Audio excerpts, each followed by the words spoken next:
Hey everyone, so this is Pooja and today we are going to start Indian polity and this is our first class। तो मैंने आपको कहा था कि मैं आपको इंडियन पॉलिटी के पढ़ाना, इंडियन पॉलिटी की क्लासेस लेना शुरू करूँगी।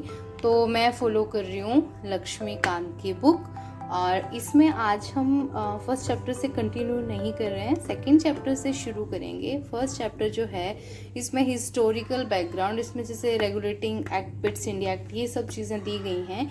इसके बारे में हम यहाँ पे बात नहीं करेंगे क्योंकि मैंने मॉडर्न हिस्ट्री की भी क्लासेस शुरू कर रखी हैं। जैसे ही मॉडर्न हिस्ट्री हमारी ख़त्म होगी तो एंड में ये इस पूरे चैप्टर के बारे में, ये सारे एक्ट्स पूरे हिस्ट्री में हैं हमें पढ़ने के लिए, तो हम यहाँ पे इसकी बात नहीं करेंगे।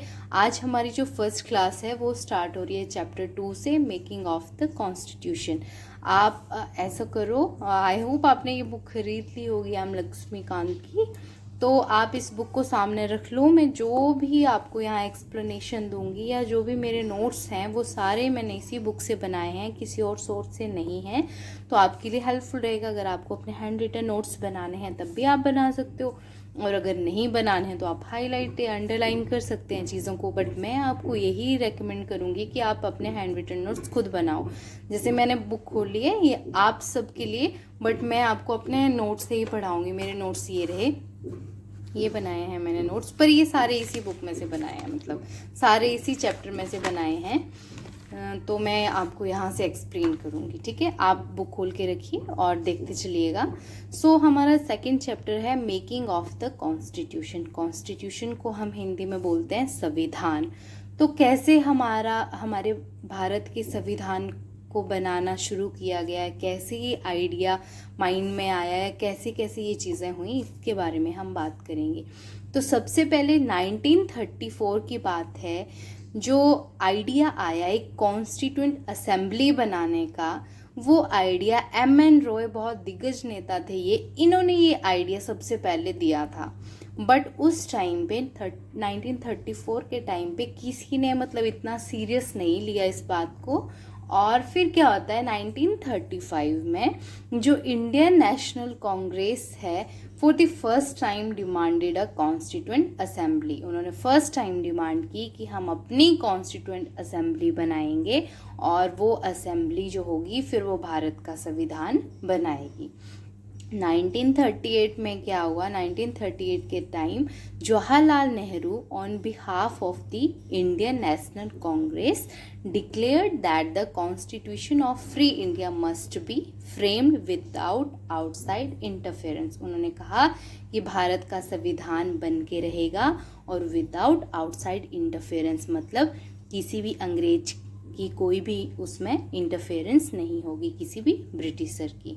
तो ये जो टाइम था ये सेकेंड वर्ल्ड वॉर वाला टाइम था उस टाइम, ठीक है। तो क्या हो रहा था कि अब ब्रिटिशर जो थे वो मतलब इतना परेशान थे हर तरफ से, क्योंकि सेकेंड वर्ल्ड वॉर चल रहा था उस टाइम। और यहाँ इंडिया में भी लोगों ने ऐसे प्रोटेस्ट उनके साथ वो चल ही रहे थे, प्रोटेस्ट भी साथ साथ में। तो इंडिया के लोग भी उनके अगेंस्ट थे। तो अब क्या हुआ, अंग्रेज भी थक हार चुके थे, अब वो भी दुखी थे। तो उन्होंने क्या किया, ब्रिटिश गवर्नमेंट, बुक मूव करती हूँ मैं थोड़ा सा, जो ब्रिटिश गवर्नमेंट थी उन्होंने कहा कि थ्रू द अगस्त ऑफर 1940 में एक अगस्त ऑफर आया।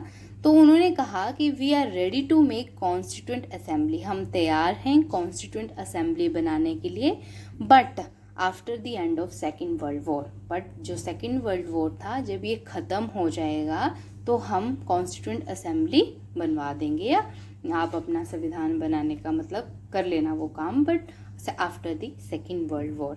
अब लोग जो थे, जो हमारे लीडर्स थे, उनको ट्रस्ट नहीं था, क्योंकि फर्स्ट वर्ल्ड वॉर जब हुआ था उस टाइम पे उन्होंने होम रूल की डिमांड की थी, किसी ने नहीं सुनी। उसी टाइम फिर ये स्वराज का जो आइडिया था वो दिमाग में अराइज होना शुरू हुआ था। उस टाइम भी क्योंकि हमारे लीडर्स को पता था ये अंग्रेज बोलते हैं बट बाद में मुकर जाते हैं, तो लोग, हमारे जो लीडर्स थे वो मानने के लिए तैयार नहीं थे। अब जो सर स्टैफर्ड क्रिप्स हैं वो एक कैबिनेट में मेंबर थे, वो कैबिनेट में मेंबर थे और वो आते हैं इंडिया।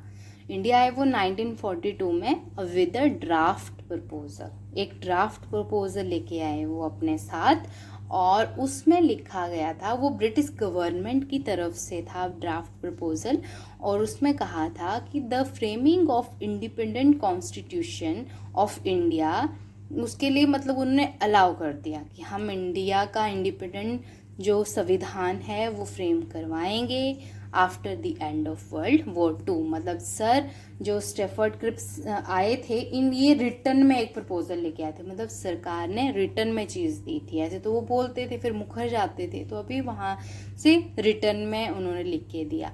अब इसके बाद क्या होता है, क्रिप्स प्रपोजल आया। जो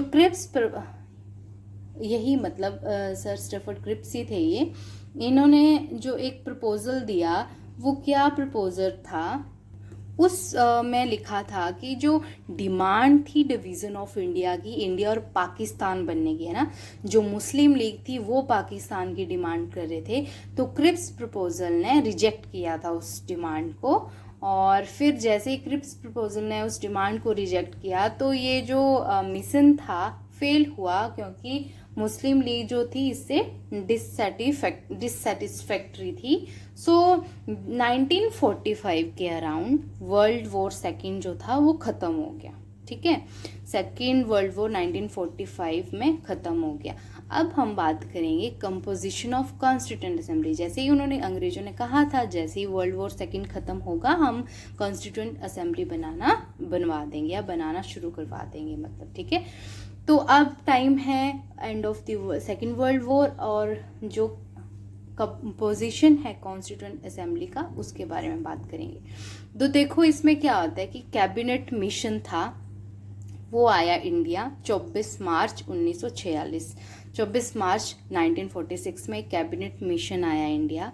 और ये जो कैबिनेट मिशन था इसमें क्या था कि जो constituent assembly was constituted in November 1946 under the cabinet mission plan, कि जो कॉन्स्टिट्यूएंट असेंबली है वो बनना शुरू हो जाएगी, शुरू हो गई 1946 में नवंबर में, under the cabinet mission plan था उसके अकॉर्डिंग। अब देखो इसमें क्या फीचर थे इस कैबिनेट मिशन प्लान के, वो हम पढ़ेंगे। उन्होंने कहा कि वो जो मिशन कैबिनेट मिशन प्लान था उसके ये कुछ पॉइंट्स थे, अब हम उसके बारे में बात करेंगे।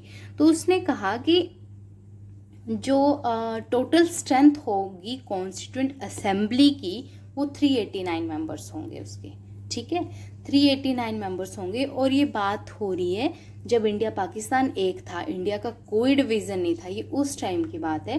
तो 389 टोटल मतलब मेंबर्स होंगे उसमें जो भारत का संविधान बनाएंगे। ये कोई पार्लियामेंट से रिलेटेड मत समझिएगा आप, ये जो भारत का संविधान बनाने के लिए असेंबली बनाई जा रही थी ये उसकी बात हो रही है।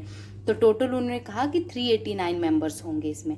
और जो 296 सीट्स अलॉटेड की British India, allotted to British India, जो 296 सीट्स थी वो ब्रिटिश इंडिया को दे दी। ब्रिटिश इंडिया मतलब जो डायरेक्ट कंट्रोल में था एरिया ब्रिटिशर्स के, ठीक है।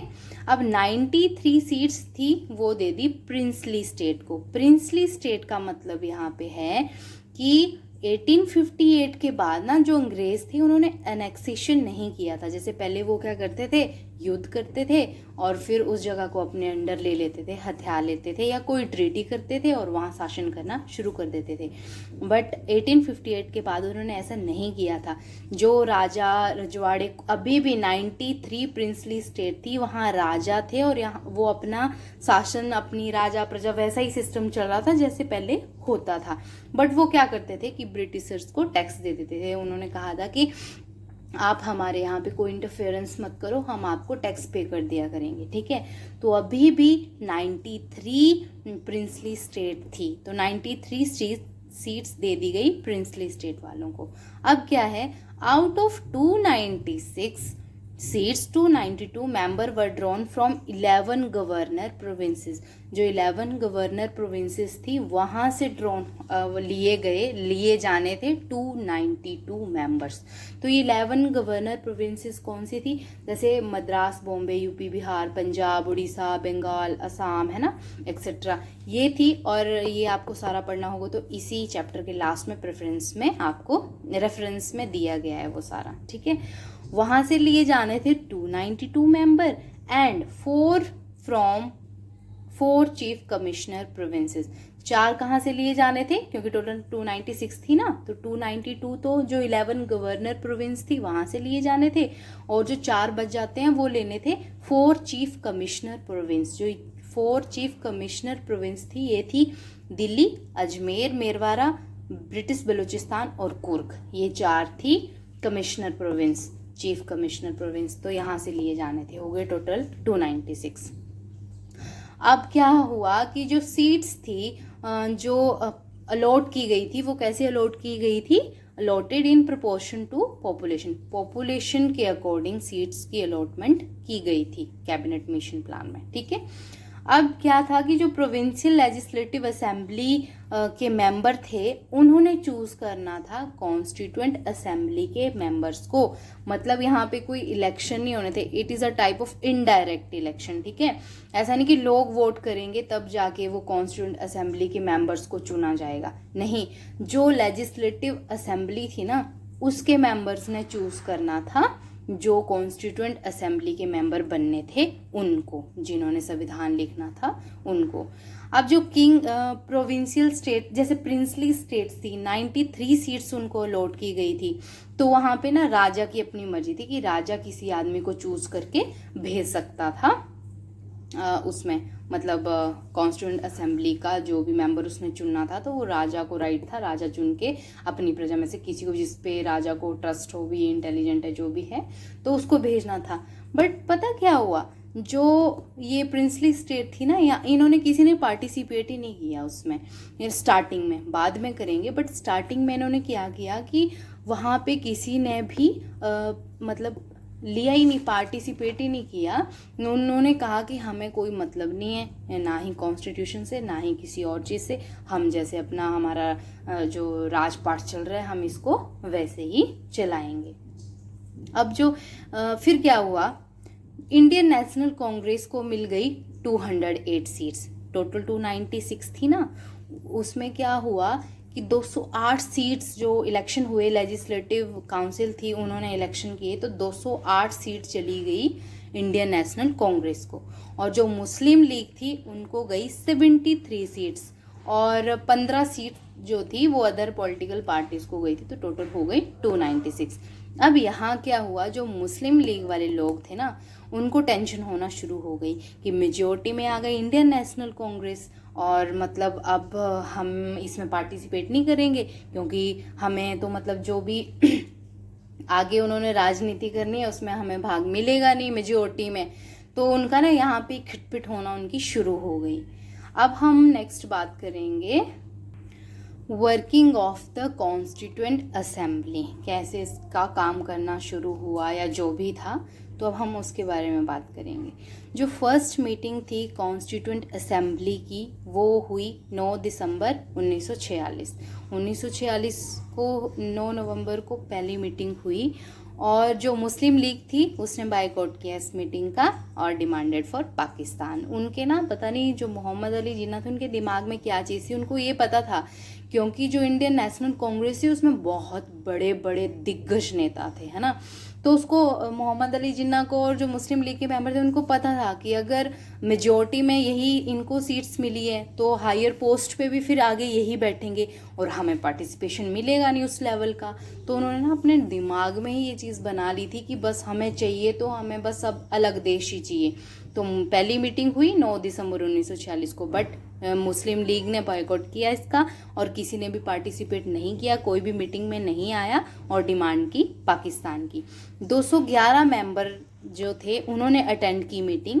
डॉक्टर सच्चिदानंद सिन्हा जी जो थे ओल्डेस्ट मेंबर थे जो मीटिंग में प्रेजेंट थे, तो उनको एज अ प्रेसिडेंट इलेक्ट किया गया, क्योंकि जो सबसे बड़े थे तो उनको प्रेसिडेंट बना दिया गया कॉन्स्टिट्यूएंट असेंबली का, ठीक है। बट बाद में लेटर डॉक्टर राजेंद्र प्रसाद जी को प्रेसिडेंट बनाया गया था इस असेंबली का।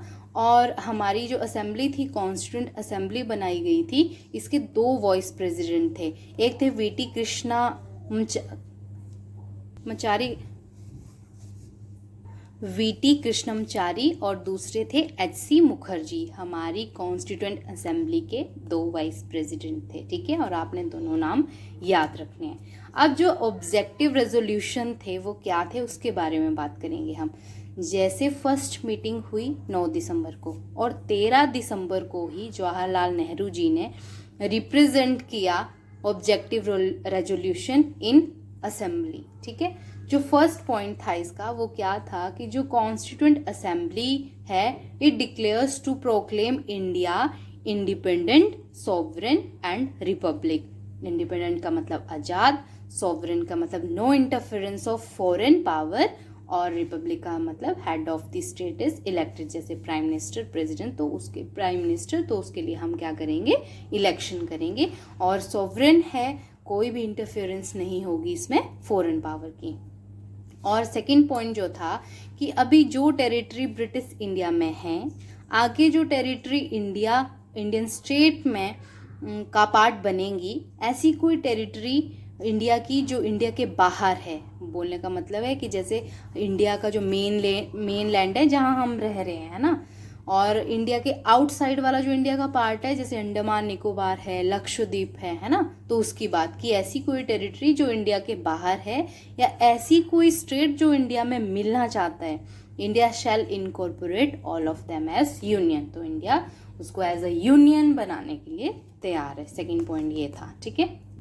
अब जो थर्ड पॉइंट है वो क्या बात करता है, वो बोलता है कि अभी जितने भी हमारे पास टेरिटरी हैं, उस टेरिटरी की जो भी बाउंड्री है, कॉन्स्टिट्यूएंट असेंबली की डिबेट के बाद हम इन बाउंड्रीज को रीअरेंज कर सकते हैं। बोलने का मतलब है कि जो बाउंड्रीज है ना, अगर उनको रीअरेंज करना है तो कॉन्स्टिट्यूएंट असेंबली में उस पर डिबेट होगा, और आफ्टर द डिबेट जो भी एंड होगा, जो भी रिजल्ट पे पहुंचेंगे, तो उस हिसाब से हम बाउंड्रीज को रीअरेंज कर सकते हैं। जो फोर्थ पॉइंट था वो बोलता है कि all power and authority of sovereign India are derived from people. सारी जितनी भी पावर्स हैं सॉवरेन इंडिया की, वो लोगों से ली जाएंगी। जैसे हमारे पास अब राइट है, डेमोक्रेसी है इंडिया में, हमारे पास राइट है, हम अपना लीडर खुद चुनते हैं, हम अपनी मर्जी से जो भी पॉलिटिकल पावर्स हैं अपनी मर्जी से चुने हुए आदमी को वो चीज़ें देते हैं, ठीक है। जो फिफ्थ पॉइंट है ये तो इजी आपको समझ में आ जाएगा कि wherein shall be guaranteed and secured to all the people of India justice, social, economic and political equality of status and equality of opportunity. सभी को एक समान अधिकार दिए जाएंगे, इक्वल अपॉर्चुनिटीज दी जाएंगी। फ्रीडम ऑफ थॉट है, एक्सप्रेशन है ना, वर्शिप अपनी मर्जी से जैसे जो पूजा करता है वो अपनी मर्जी उसके पास राइट है, वो कर सकता है। एंड मतलब मोरलिटी की बात, फेथ की बात, बिलीफ की बात इसमें की गई है। जो 6 पॉइंट है वो बोलता है कि जो सेफ गार्ड हैं shall be provided for minorities. जो भी माइनॉरिटीज में हैं लोग, उनके लिए, उनके उत्थान के लिए कोई ना कोई लॉज बनाए जाएंगे, उनके लिए काम किया जाएगा। जो 7 पॉइंट है वो बात करता है लॉ ऑफ सिविलाइज्ड नेशन के अकॉर्डिंग हम रहेंगे। जो 8 पॉइंट है ये बोलता है कि the ancient land attain it's rightful and honored place in the world and makes its full and willing contribution to the promotion of world peace and welfare of mankind। की भारत जो है पूरे वर्ल्ड के उत्थान के लिए और शांतिपूर्वक और वेलफेयर के लिए काम करेगा, ठीक है।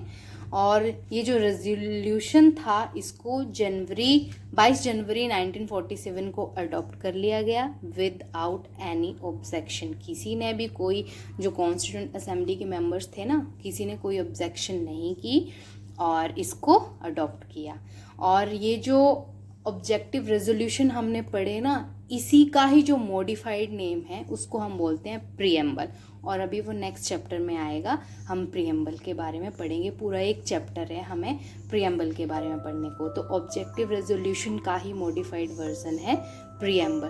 तो आज के लिए इतना ही। नेक्स्ट क्लास में हम बात करेंगे कि changes by the independence act क्या था इसके बारे में। ठीक है, तो आज के लिए इतना ही। आई होप आपको ये वीडियो सुन के कुछ तो दिमाग में क्लैरिफिकेशन आए, और किसी भी तरह का कोई क्वेश्चन होगा तो आप कमेंट कर दीजिएगा, आई विल आंसर। एंड तब तक के लिए थैंक यू वेरी मच। जय हिंद।